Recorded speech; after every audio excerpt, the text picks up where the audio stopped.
Y por supuesto, Manuel Felipe, que no faltaron las especulaciones en torno a esta histórica reunión. Una de ellas se refería al verdadero propósito de los líderes espirituales de millones de seres humanos. Fueron zanjadas por el metropolita Hilarión, presidente del Departamento para las Relaciones Exteriores del Patriarcado de Moscú, cuando confirmó las intenciones de Francisco y Kirill y explicó detalles que habían quedado escondidos. En una entrevista concedida al sitio ortodoxo ruso Pradmir, pocos días después de la reunión, Hilarión dijo que el Papa y el patriarca ruso tratan de evitar la Tercera Guerra Mundial. Bueno, hay que tener en cuenta que en relación, por ejemplo, al caso de Siria, el temor es que las coaliciones antiterroristas corren el riesgo de entrar en choques directos la una con la otra, lo que significa que el inicio de acciones militares a gran escala que ya no se dirijan contra los terroristas, sino los unos contra los otros, ese es el peligro. Sabemos que de allí a la Tercera Guerra Mundial solo hay un paso, y justo eso es lo que reflexionaban los líderes religiosos. Por su parte, el Papa Francisco, en el vuelo que le llevaba de Cuba a México, confirmó implícitamente a los periodistas estas revelaciones, explicando que con el patriarca Kirill habló de las guerras que ahora amenazan con ser no solo por parte, sino que afectan a todos. ¿Cierto? Porque el número 11 de la declaración, el número 11 de esa declaración conjunta, el Papa y el Patriarca lanzan un llamamiento a todos los países involucrados en la lucha contra el terrorismo para que adopten acciones responsables y prudentes, evitando de este modo una nueva guerra mundial. Previamente, Turquía y Arabia Saudí, que forman parte de la coalición dirigida por los Estados Unidos contra el llamado Estado Islámico, venían hablando de la posibilidad de lanzar operaciones militares en territorio sirio.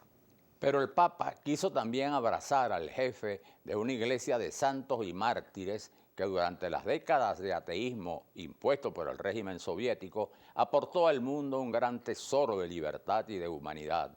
Un tesoro que sigue presente en la ortodoxia del comienzo del siglo XI de Oriente. Sigue teniendo una estima por la belleza de Occidente a menudo, que Occidente ha perdido en la aridez de los conceptos.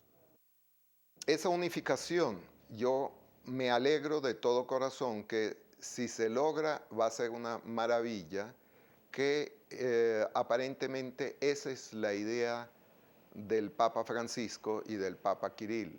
La unificación muy armónica, sin, vamos a decir, sin rupturas de ninguna tradición, sino todo lo contrario, manteniendo siempre la verdad de la fe, sin hacer, vamos a decir, cambios radicales.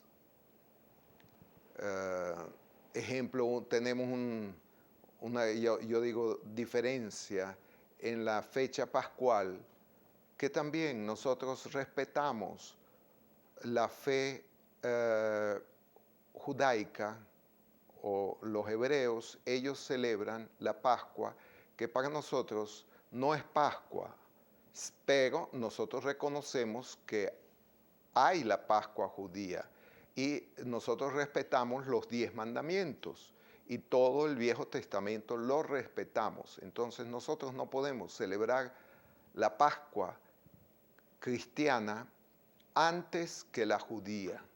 Siempre respetamos eso. Eso es básico, elemental.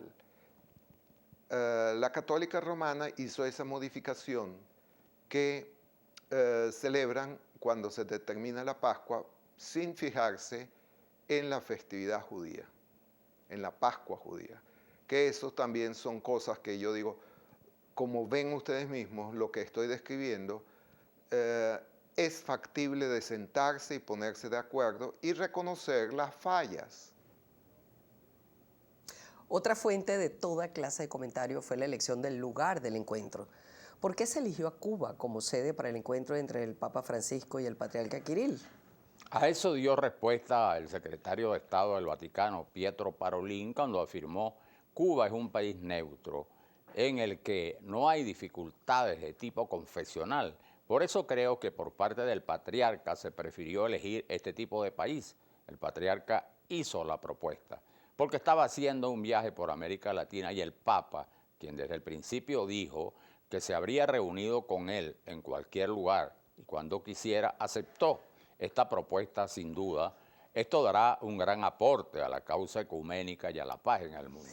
Hay que registrar otra interesantísima opinión sobre si el Papa y Cuba eran la persona y el lugar justo para encontrar a Kirill. ¿Lo recuerdas, Manuel Felipe? La del sacerdote Stefano Caprio, docente del Instituto Pontificio Oriental de Historia y de Cultura Rusa, y uno de los primeros sacerdotes que fue a Rusia después de la caída del Imperio Soviético. Claro, por supuesto. Dijo textualmente que el Papa Francisco era la persona justa para poder hacerlo y Cuba un lugar ideal para el encuentro. Explicó que mientras Juan Pablo II era un papa polaco que vivió las dictaduras al ser muy antisoviético, existía en Rusia una cierta desconfianza hacia él, que Benedicto XVI sabía explicar la crisis de la civilización cristiana para dar respuestas fuertes para defender los valores en el mundo de hoy y ante el relativismo, pero también contra los radicalismos, y eso les daba un cierto temor. Mientras que el Papa actual es para ellos la visión pastoral. Exactamente, fíjate que este sacerdote Caprio recordó que cuando Francisco salió la primera noche en la logia de San Pedro y dijo que él era el obispo de Roma en comunión con todas las iglesias, hablando con un lenguaje patricístico muy conocido con los orientales, los ortodoxos dijeron, este es el tono que todos queremos oír del Papa. No diré que es casualidad, pero tampoco que es causalidad, pero tampoco casualidad que un día después de la cita entre Kirill y el Papa en Cuba, Obama haya anunciado que desistían de la vía armada en el conflicto sirio. Lo cierto es que no será la reforma del Vaticano, ni su lucha contra la pobreza, ni sus constantes críticas a la corrupción en la Iglesia, ni siquiera su denuncia que el Dios dinero y de un sistema económico que ya no se aguanta, la verdadera gran herencia que dejará Francisco a la humanidad. Será un nuevo mundo, un escenario verdaderamente multipolar. Esa es la clave. Esa es la clave. Buenas noches.